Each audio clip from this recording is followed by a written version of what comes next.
全长134公里，劈山开河，由2万多人马不停蹄修建。经过4年多建设，位于中国广西的平陆运河今年即将通航。中国为什么要花700多亿人民币在广西开凿这条大运河？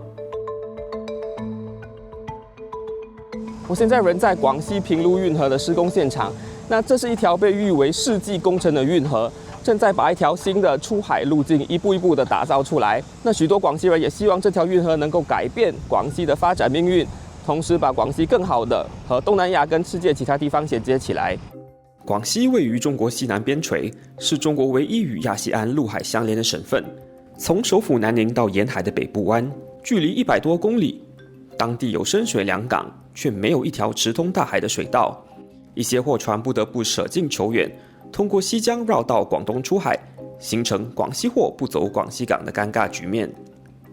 平陆运河正是通过新建河道连接现有水系，补上这个缺口。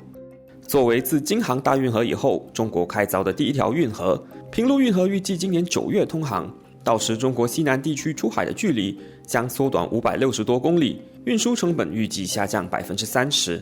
全世界来讲，最便宜的是海运，下来的话呢，可能是陆运，但是的话呢，海运的价格永远是最低的。平陆运河它的那一个吞吐量的话呢，每一艘船的话大概是5000吨，因为它有量，所以它的价格一定会大幅的减低下来。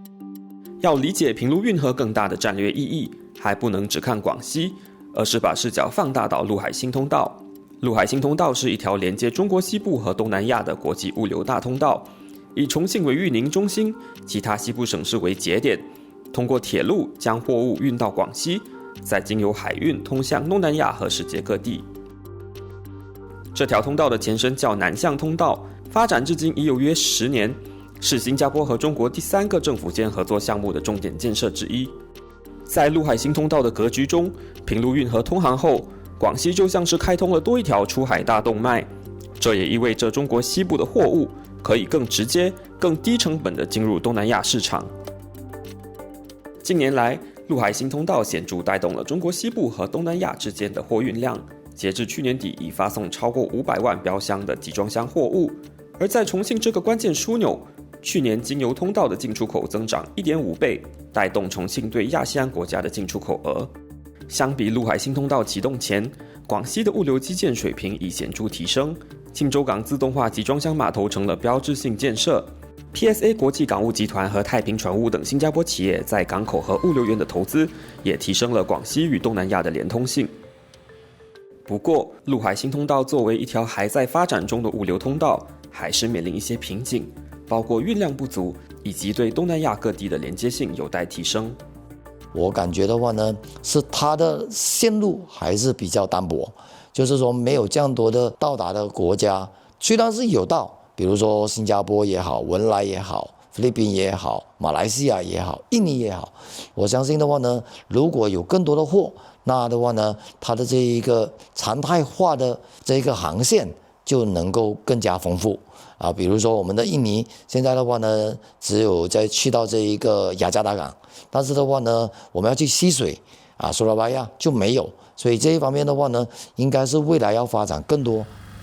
许多广西企业和市民寄望平陆运河的开通能缓解部分贸易物流瓶颈，吸引更多货源流向广西，带动当地经济。平陆运河建好之后，沿线啊会有很多加工厂，对我们来说的话，我们就